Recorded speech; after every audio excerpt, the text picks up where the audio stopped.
Certaines abeilles se sont installées dans les tubes en carton de votre dorlotoir. Si c'est le cas, vous observez de la terre, des feuilles ou encore une matière cotonneuse à l'extrémité du tube. Attention, certaines abeilles ne remplissent pas les tubes jusqu'au bout. Vous pouvez alors utiliser une petite lampe torche par exemple pour vérifier si des nids ont été construits ou non dans les tubes qui semblent vides. Vous n'avez pas besoin d'ouvrir les tubes pour nous renvoyer les cocons. Il vous suffit de glisser les tubes entiers dans l'enveloppe matelassée et préaffranchie.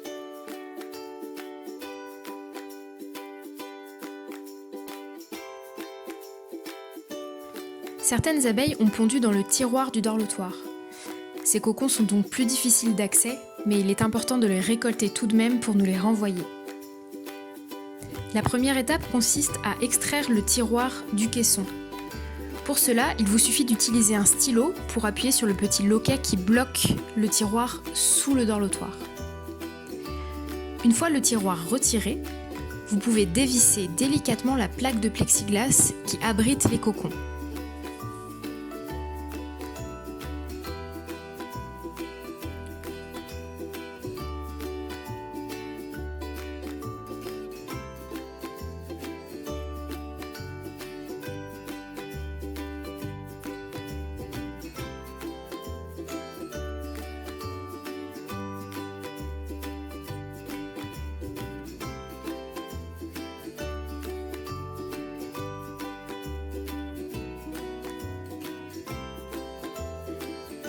Il vous faudra ensuite briser délicatement les parois de terre pour récupérer les cocons.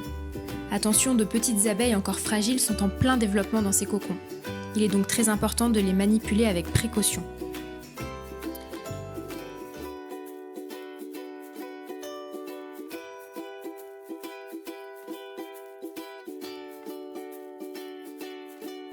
Une fois que vous avez récupéré les cocons, vous pouvez les nettoyer superficiellement à l'aide d'un linge ou d'un papier par exemple, avant de les mettre dans la boîte ronde qui vous a été fournie dans le kit.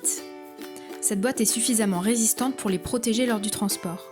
Vous pouvez tout simplement la glisser dans l'enveloppe matelassée et la poster.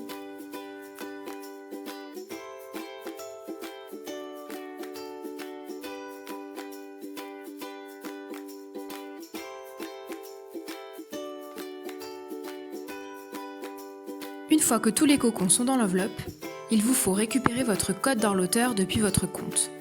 Ce code nous permet de déterminer l'origine géographique de vos cocons, qui est un paramètre très important. Inscrivez-le sur un post-it ou sur un petit papier avec votre nom et votre prénom et glissez-le dans l'enveloppe avant de la poster.